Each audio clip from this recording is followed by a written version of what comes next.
दोस्तों, इस कहानी में जो व्यक्ति है वह बहुत मूर्ख है और इतना मूर्ख आपने पहले नहीं देखा होगा, लेकिन कुछ ऐसा सिखा जाता है जो शायद ही जिंदगी में कभी आपने सीखा होगा।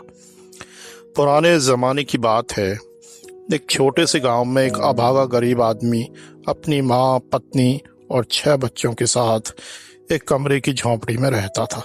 क्योंकि घर इतना छोटा था और वहां इतनी भीड़ थी, इसलिए आदमी और उसकी पत्नी में अक्सर झगड़ा होता था। बच्चे भी खूब शोर मचाते और एक दूसरे से लड़ते झगड़ते। सर्दियों में जब रातें लंबी होती और दिन छोटे होते तो जिंदगी और भी कठिन हो जाती। उस झोंपड़ी में दिन भर रोना पीटना झगड़ा चलता रहता। एक दिन उस अभागे आदमी से यह मुसीबत सहन न हुई और वह यहूदी पुजारी के पास सलाह लेने गया। पुजारी जी, वह चिल्लाया, मेरा हाल बहुत खराब है और अब वो बस से बदतर हो रहा है। हम लोग बहुत गरीब हैं और फिर 9 लोग एक छोटी सी झोंपड़ी में रहने को मजबूर हैं।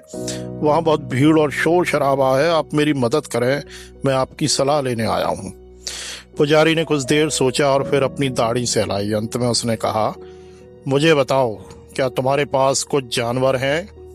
1-2 मुर्गियाँ? हाँ, आदमी ने उत्तर दिया, मेरे पास कुछ मुर्गियाँ, एक मुर्गा और एक बत्तख भी है। बहुत अच्छा, पुजारी ने कहा, अब तुम एक काम करो, उन मुर्गियों, मुर्गे और बत्तख को भी झोंपड़ी के अंदर अपने साथ रहने के लिए ले आओ। मैं आपके बताए अनुसार काम करूंगा, आदमी ने कहा। वैसे उसे पुजारी की सलाह पर कुछ आश्चर्य जरूर हुआ। घर वापस पहुंचने पर उस अभागे आदमी ने मुर्गियां, मुर्गे और बत्तख को उनके दबड़े से निकाला और उन्हें भी अपनी छोटी सी झोंपड़ी के अंदर ले आया। कुछ दिनों और हफ्तों के बाद झोपड़ी में पहले के मुकाबले जीना और आराम हो गया। अब लड़ाई झगड़े, रोने चीखने में मुर्गियों और बत्तख की आवाजें भी मिल गईं। सूप में पंख गिरने लगे। झोपड़ी उतनी ही छोटी रही, पर बच्चे अब पहले से कुछ बड़े हुए। जब उस अभागे आदमी से सब कुछ सहन नहीं हुआ तो वह फिर से भागा भागा पुजारी के पास गया। पुजारी जी, उसने रोते हुए कहा, देखो मुझ पर कितनी मुसीबत आन पड़ी है। अब लड़ाई झगड़े, रोने चीखने के साथ साथ घर में जानवरों की आवाजें भी हैं। साथ में सूप में पंख गिर रहे हैं। पुजारी जी, इससे बदतर और क्या हो सकता है? कृपया मेरी मदद करें। पुजारी ने उस आदमी को बहुत ध्यान से सुना और अंत में उसने कहा, अच्छा ये बताओ, क्या तुम्हारे पास कोई बकरी है? हाँ महाशय, मेरे पास एक बूढ़ी बकरी जरूर है, पर अब वो किसी काम की नहीं है। बहुत अच्छा, पुजारी ने कहा, अब तुम घर जाओ और उस बकरी को भी अपनी झोंपड़ी में रहने के लिए अंदर ले आओ। आप यह क्या कह रहे हैं? आदमी ने रोते हुए कहा। देखो, मेरी बात मानो, पुजारी ने कहा, घर जाओ और बकरी को भी अपने साथ झोंपड़ी में रखो। फिर वो अभागा आदमी अपना मुंह लटकाए, पैर पटकते हुए वापस घर आया। फिर वो अपनी बूढ़ी बकरी को भी झोंपड़ी में रहने के लिए अंदर ले आया। कुछ दिनों और हफ्तों के बाद उस आदमी की झोंपड़ी में रहना बिल्कुल दुश्वार हो गया। अब लड़ाई झगड़े, रोने चीखने, जानवरों की आवाजों के साथ साथ बकरी सभी को धक्का देती और अपने सींग मारती। अब बच्चे और बड़े हो गए थे और झोंपड़ी पहले से छोटी नजर आने लगी थी। जब उस आदमी से रहा ना गया तो वह फिर से भागा भागा पुजारी के पास गया। पुजारी जी, मेरी मदद करो, वो जोर से चीखा। अब वो बकरी घर में कुलाची मार रही है। अब उस घर में रहना बिल्कुल भी दुश्वार हो गया है। पुजारी ने तसल्ली से उस आदमी की पूरी बात सुनी और फिर उसने सोचा।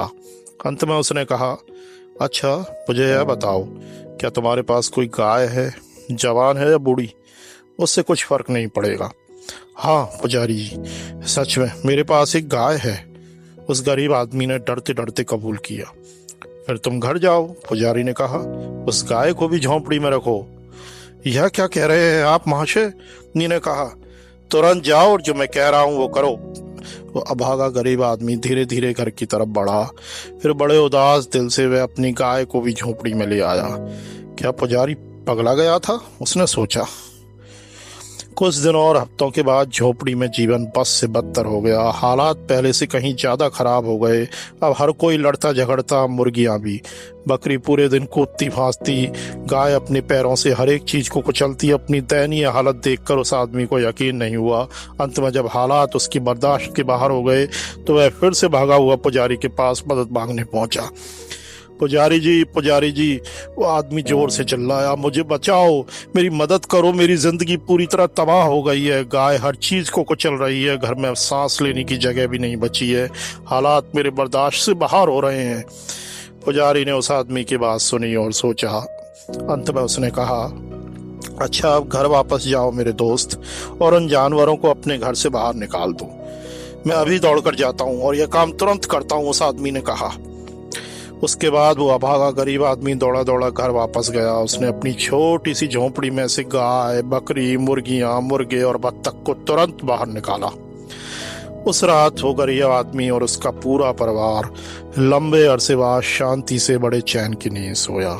उस रात जानवरों की कोई चीखा चिल्ली नहीं थी, सबको सांस लेने के लिए पूरी जगह थी। अगले दिन वो आदमी पुजारी के पास दौड़कर वापस गया। उसने कहा, पुजारी जी, आपका बहुत बहुत शुक्रिया, आपके कारण मेरी जिंदगी पहले से कहीं बेहतर हो गई है। झोंपड़ी में अब मैं सिर्फ अपने परिवार के साथ रहता हूँ और बहुत शांति है। मैं बहुत खुश हूँ, आपका बहुत बहुत शुक्रिया।